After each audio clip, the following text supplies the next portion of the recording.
আসসালামু আলাইকুম, welcome to সুজনস tutorial point. আশা করি আপনারা সবাই ভালো আছেন। তো আজকের যে বিষয়টি নিয়ে আলোচনা করব সেটি হচ্ছে বীজগণিত। বীজগণিত এত সোজা, যদি একটু বেসিক ভালোভাবে জানি তাহলেই সোজা। তো আমাদের উদ্দীপকে বীজগণিতের উদ্দীপকগুলোতে যে টাইপের প্রশ্নগুলো আসে সেগুলো আমরা সলভ করতে পারলেই মোটামুটিভাবে বীজগণিতে একটি মোটামুটিভাবে কনফিডেন্ট তৈরি হয়ে যাবে। সো আমরা আজকে যে অধ্যায়টি নিয়ে আলোচনা করব সেটি হচ্ছে নবম দশম শ্রেণীর সাধারণ গণিত তৃতীয় অধ্যায়। তো তৃতীয় অধ্যায়ে বীজগণিত নিয়ে আলোচনা করব। তো একটা অনেক কমন একটি উদ্দীপক হলো এরকম টাইপের, অর্থাৎ x square minus 3x plus 1 = 0। এইরকম হলে প্রশ্ন আসে যে x প্লাস 1/x এর মান কত। তো এখান থেকে যদি আমরা x প্লাস 1/x এর মান বের করতে পারি তাহলে অবভিয়াসলি অন্যান্য অঙ্কগুলো আমরা করতে পারবো। সো অ্যাট ফার্স্ট আমাদের এই যে সরল সমীকরণটা এটাকে আমাদের এইরকম ফর্মে নিয়ে আসতে হবে। তো এইরকম প্রশ্ন সমাধান করার জন্য আমাদের যা করতে হবে, প্রথমে দেওয়া আছে লিখতে হবে। তো দেওয়া আছে লেখার পর প্রশ্নটা সুন্দরভাবে তুলতে হবে, যেটা দেওয়া আছে উদ্দীপকে। তোলার পরে আমাদের এখানে দেওয়া আছে x square minus 3x plus 1 = 0।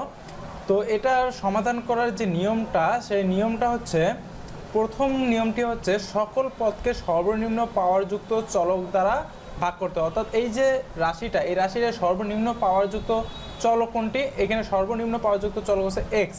So x দিয়ে এটাকে কী করতে হবে? প্রত্যেকটা পদকে, সকল পদকে, অর্থাৎ প্রত্যেকটি পদকে আমরা এক্স দিয়ে ভাগ করব। তো এক্স দিয়ে ভাগ করলে আমরা যেটা পাবো সেটি হচ্ছে x square by x, 3x by x plus 1/x plus 0কে এক্স দিয়ে ভাগ করলে 0ই হয়, এই জন্য এখানে এক্স লেখা হয় নাই। তো সবগুলো পদকে আমরা কী করলাম? এক্স দিয়ে ভাগ করলাম। সো এক্স দিয়ে ভাগ করার পরে যে কাজটা করতে হবে, কাটাকাটি করতে হবে, ভাগ করতে হবে। তো এখানে উপরে আছে 2টা এক্স, নিচে আছে একটা এক্স। ওই কাটাকাটি করি তাহলে থাকে একটা এক্স মাইনাস এক্স কাটা থাকে 3 প্লাস 1/x কাটা যায় না। সো যেরকম আছে সেরকম ইকুয়াল 0। তো কাটাকাটি করার পরে আমাদের যে কাজটি করতে হবে সেটি হচ্ছে সংখ্যাটিকে পক্ষান্তর করতে হবে। অর্থাৎ এই পাশে যে কাটাকাটির পর চলক বর্জিত যে সংখ্যাটি সেটিকে আমাদের পক্ষান্তর করতে হবে। এই পক্ষ থেকে অর্থাৎ বাম পক্ষ থেকে ডান পক্ষে নিয়ে যেতে হবে। তো বাম পক্ষ থেকে ডান পক্ষে নিয়ে গেলে আমরা তো সাধারণ নিয়ম জানি যে প্লাস চিহ্নগুলো পরিবর্তন করে নিয়ে যেতে হয়। সো আমরা যদি বাম পক্ষের এই যে 3টাকে ডান পক্ষে নিয়ে যাই তাহলে হয়ে যাবে -3, ওর পাশে হয়ে যাবে +3। সো এইভাবে আমরা কী করতে পারি? সুন্দরভাবে এই অঙ্কটা হয়। জাস্ট দুইটা রুলস। সকল পদকে 1 নম্বর হচ্ছে দেওয়া আছে লিখতে হবে, 2 নম্বর হচ্ছে সকল পদকে সর্বনিম্ন পাওয়ারযুক্ত চলক দ্বারা ভাগ করতে হবে, 3 নম্বর কাটাকাটি করতে হবে। পরবর্তীতে লাস্ট যে কাজটা করতে হবে সেটা হচ্ছে সংখ্যাটিকে, অর্থাৎ চলক বর্জিত যে ধ্রুবপদটি পাবো সেটি হচ্ছে পক্ষান্তর করে দিতে হবে। করে দিলে আমাদের কাঙ্ক্ষিত মানটি চলে আসবে। তো এই রকম অঙ্ক করার জন্য আমাদের অবশ্যই নিয়ম দুটো মনে রাখতে হবে, যে নিয়ম দুটো কী। তো এইভাবে আমরা খুব ইজিলি আমরা এরকম অঙ্ক সলভ করতে পারি।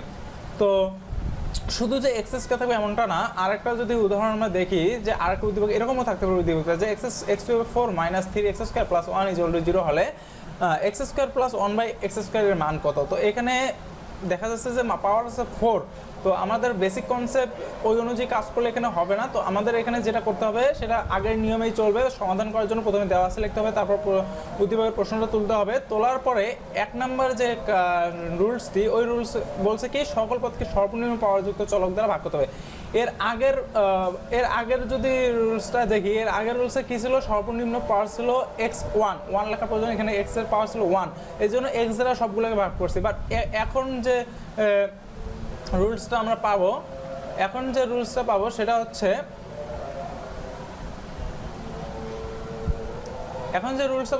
এখানে রুলস মূলত এখানে দেখা যাচ্ছে সর্বনিম্ন পাওয়ার হচ্ছে x²।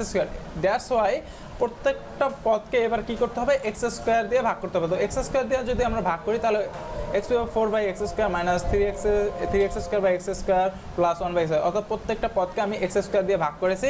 ভাগ করার পর কাটাকাটি করতে হবে। কাটাকাটি করলে আমরা এইরকম ফলাফলটি পাই যে x² মাইনাস 3 কাটা যাবে 3 প্লাস 1/x² = 0।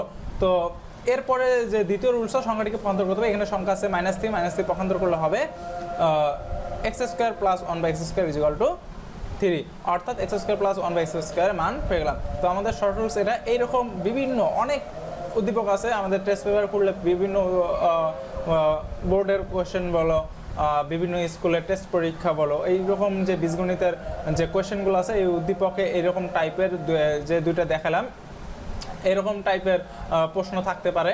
তো এইরকম টাইপের উদ্দীপক থাকতে পারে। উদ্দীপকের ক নাম্বার যদি আমরা অ্যান্সার করতে পারি তাহলে খ নাম্বার কিন্তু অতটা